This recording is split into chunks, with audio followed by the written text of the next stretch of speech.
Bonjour à toutes et à tous, et ravi de vous retrouver encore une fois sur ma chaîne YouTube. Aujourd'hui, dans cette vidéo, je vous présente la correction d'un examen normalisé provincial qui concerne la 6e année de l'enseignement primaire, juin 2021. On commence par la lecture du texte. Hakim vivait dans un quartier qui se trouvait derrière une usine de plastique. L'usine versait une eau noire qui dégageait une mauvaise odeur et traversait tout le quartier. Tout autour des maisons, le sol était couvert de sacs en plastique. De grands camions venaient décharger les ordures de toute la ville dans cet endroit. Le lieu était comme un enfer. Hakim était très maigre et tombait tout le temps malade à cause de cet environnement. Son visage était pâle, ses yeux entourés d'une couleur noire et sa peau rouge de piqûres de moustiques. Mes apprentissages en français, 6e année de l'enseignement primaire, livre de l'élève, page 115. On passe aux questions de la compréhension. Commençons par la première question. Quelle est la source de cet article? Donc, la source de cet article est mes apprentissages en français, 6e année de l'enseignement primaire, livre de l'élève. La deuxième question. Quel est le type de ce texte? Coche la bonne réponse. Donc, on a deux choix, informatif, descriptif. On sait déjà qu'un texte informatif sert à donner des informations et le texte descriptif sert à décrire soit un lieu, soit une personne ou bien un animal. Revenons au texte, on constate que le texte est de type descriptif. On passe à la troisième question. Réponds par vrai ou faux. Coche la bonne réponse. Le quartier de Hakim était propre. Donc c'est faux. Parce que le quartier de Hakim était sale. Donc c'est faux. L'usine salit le quartier de Hakim. Oui, c'est vrai. Donc la source de la pollution, c'est l'usine. Hakim jette des ordures dans son quartier. Non, c'est pas vrai. Donc c'est faux. Hakim est malade à cause de la pollution. Oui, c'est vrai. On passe à la question numéro 4. Où habite Hakim? D'après le texte, Hakim habite dans un quartier qui se trouve derrière une usine de plastique. La cinquième question. D'où vient la mauvaise odeur qui traverse le quartier? La mauvaise odeur qui traverse le quartier vient de l'usine de plastique. Pourquoi Hakim est malade tout le temps? Hakim tombe tout le temps malade à cause de la pollution.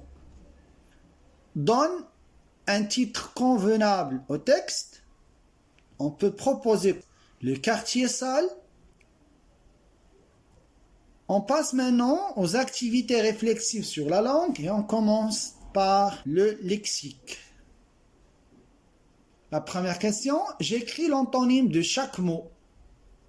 Enfer, mauvaise. Enfer, c'est-à-dire enfer, c'est un lieu où on souffre. D'accord? On peut dire comme contraire du mot enfer, c'est paradis. Mauvaise, il s'agit ici d'un adjectif. Mauvaise, le contraire de mauvaise, c'est bonne. La deuxième question, cherche dans le texte le synonyme de chaque mot. Habiter, c'est-à-dire vivez. Mince, c'est-à-dire maigre. On passe à la grammaire. Commençons par la première question. Je transforme la phrase suivante à la forme négative. Donc pour transformer une phrase à la forme négative, il suffit d'ajouter les mots de négation. Ici, on va ajouter ne, pas. Et on sait que les mots de négation encadrent le verbe. Le verbe dans cette phrase, c'est était, le verbe être à l'imparfait. Et comme le verbe commence par une voyelle, on va supprimer le E du ne et on va ajouter l'apostrophe. Et la réponse est Hakim n'était pas très maigre.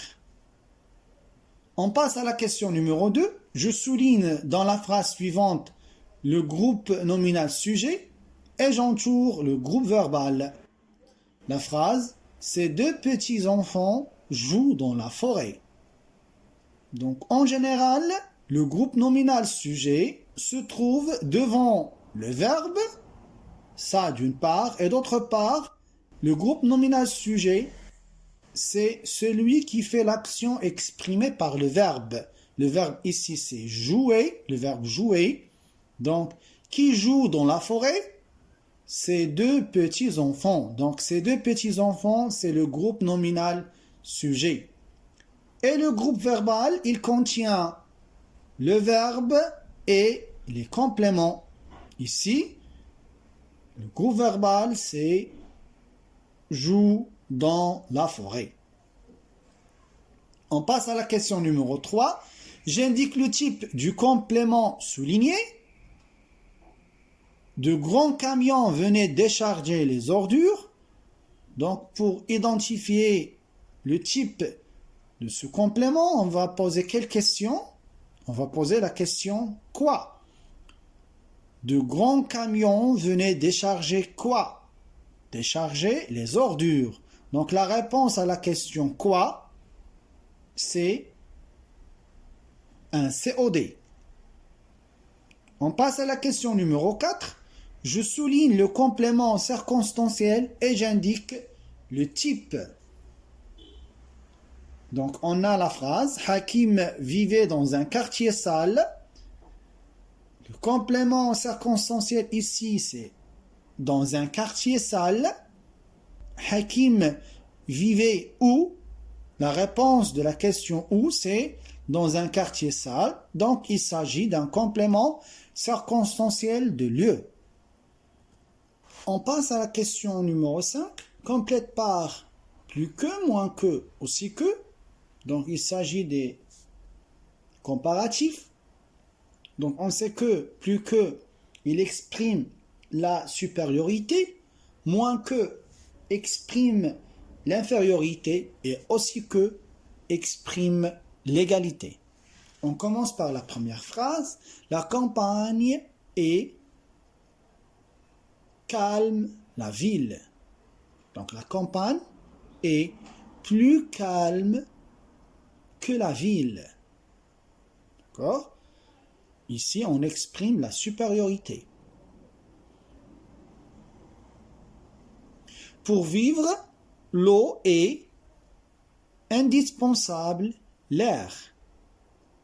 On sait que l'eau et l'air, tous les deux, sont indispensables. Donc, on va dire, pour vivre, l'eau est aussi indispensable que l'air. On termine la grammaire par la dernière question, numéro 6. Souligne les adjectifs qualificatifs dans la phrase suivante.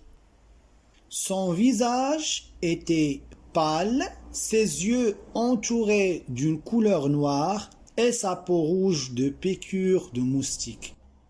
Donc les adjectifs dans cette phrase, on a pâle, c'est un adjectif attribut parce qu'il vient après un verbe d'état, le verbe être. Ses yeux entourés, on a l'adjectif entouré, c'est un adjectif épithète. D'une couleur noire, noir, c'est un adjectif de couleur, noir, et on a sa peau rouge, rouge. Donc les adjectifs dans cette phrase sont pâle, entouré, noir, rouge. Passons à la conjugaison. Conjugue le verbe entre parenthèses au présent. Hakim, le verbe nettoyer, le quartier avec ses amis. Le verbe nettoyer, c'est un verbe du premier groupe. Donc, on va dire nettoie, avec E à la fin. On passe à la deuxième question. Conjugue le verbe entre parenthèses au futur. La pollution, tuer les animaux. Le verbe tuer, c'est un verbe du premier groupe. Donc, pour le conjuguer au futur, on laisse le verbe comme il est et on ajoute la terminaison. La terminaison, la pollution, c'est la troisième personne du singulier. Donc, on va ajouter A. Donc, c'est tuera. La pollution tuera les animaux. Il, le verbe vivre dans un quartier sale. Donc, vivre, c'est un verbe du troisième groupe. Avec troisième personne du pluriel, la terminaison, c'est ONT. Donc, on va dire, ils vivront dans un quartier sale. La troisième question, conjugue les verbes entre parenthèses au passé composé. La première phrase, les usines, le verbe polluer, la mer. Le passé composé, c'est l'auxiliaire être ou avoir au présent de l'indicatif plus le participe passé du verbe conjugué. Donc, le verbe ici dans la première phrase, c'est polluer. Donc, c'est un verbe du premier groupe. Il se conjugue avec l'auxiliaire avoir. Donc, on va dire les usines ont pollué avec E accent. La deuxième phrase, les camions, le verbe venir, décharger les déchets dans cet endroit. Le verbe venir, il se conjugue avec l'auxiliaire être. Et le participe passé du verbe venir, c'est venu. On sait que les verbes qui se conjuguent avec l'auxiliaire être, ils s'accordent avec le sujet. Le sujet ici, il est masculin pluriel. Donc, on va ajouter un S.